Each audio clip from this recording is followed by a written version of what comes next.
some historical parallels between my own country that over 200 years ago faced decisions which are in many ways remind you of decisions Europe faces today or has faced in the last 20 years. So, the short version is we were 13 countries. We had a very weak central government under our Constitution. Maybe we didn't even have a central government. We had a treaty called the Articles of Confederation. We had lots of debt problems. Our debt of our individual countries, our 13 states, were going at deep discount. They weren't being serviced. And various people inside the country didn't like that arrangement, so they actually got together and wrote a new constitution, a drastically different constitution, which created a central government, took sovereignty away from the states, and created a single, united fiscal arrangement, single taxes, and if you just stand back and kind of look at, kind of in a way of machine learning and artificial intelligence does, you'll say, boy, this pattern reminds me a lot of things that's going on, and change the names. Change the name Virginia, change that to Germany, change Italy to Rhode Island. Lots of similar forces are going on. So there's similarities, there's differences, big differences too, because I'll tell you one difference. When our Constitution and our central government was created, people didn't live for very long.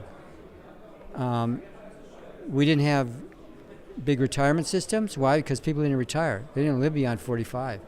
They worked until they ended. Doctors, medical care, doctors would probably kill you so you didn't go to doctors. So lots of things we spend money on today. So there's similarities and differences, and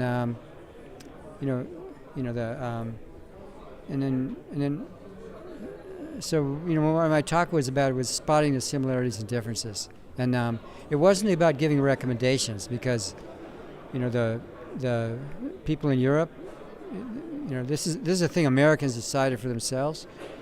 So we had a revolution from Britain, so we could decide it for ourselves, and Europe's going to decide it for themselves, and there's lots of really smart people, and it'll work out. Does history repeat? And so it never quite repeats, and that's what makes the job. I'm not a historian, but I admire historians for what they do. They try to, what a good historian does is he tells you things that are similar, and then he warns you, wait a minute, not everything's exactly the same. And my little example was, well, people live a lot longer. Another thing is lots of technology has changed. Communication technology has changed.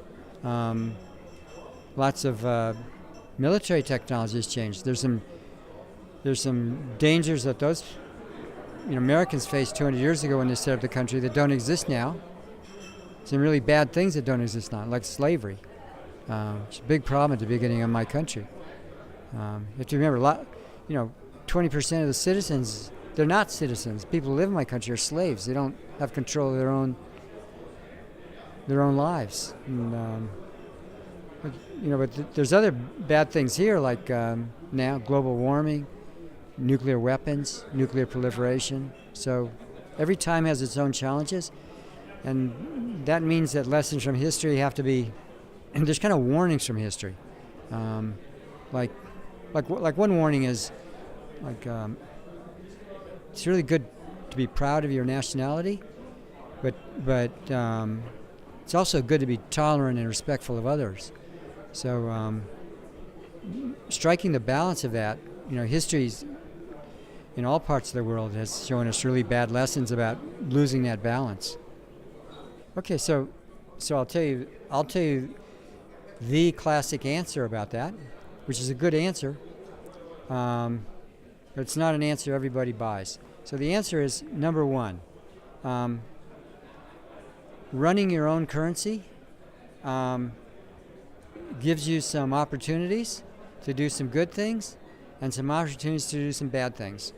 And the good things and bad things are tied together, because what you can, if you have your own currency, you have your own central bank, you have the ability when you get into hard times to print some more money, try to get your way out of the trouble. So now the question is, I guess what history teaches, a little bit of that can be a good thing at the right time, can be dealt with, but it's very easy to do too much, and you get yourself in lots of bad things like inflation. You get yourself in a habit of defaulting on your debts. So the people that recommend joining a currency union, and that's kind of true at the beginning of my country, is you take away the ability to do both those good and bad things.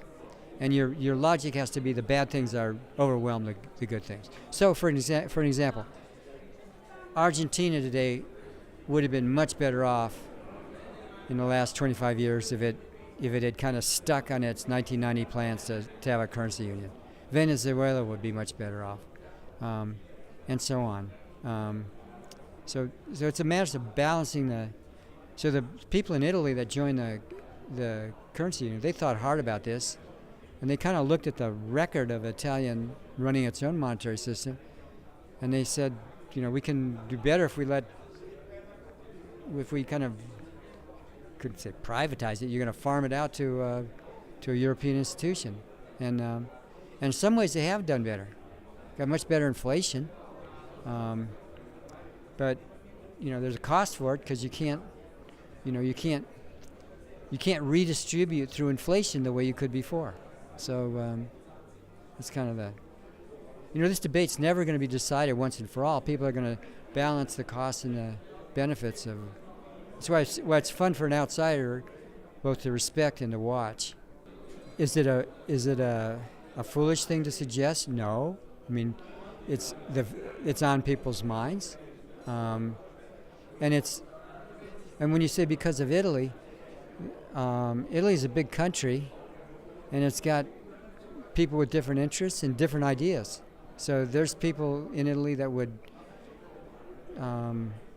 they would like to withdraw because they see the benefits of running their own show, and they're not foolish. They have certain people's interests in mind, and they have a certain view of the economy, which is not foolish. The people on the other side, they're weighing the costs and benefits differently, and that's the right way to talk about weighing the costs and benefits, because these guys should talk to each other. But the people who are going to decide this aren't economists, and they're not experts. They're voters that are voting for these statesmen, these politicians who tell them the way they think about it, and they win votes. So that's the way it works.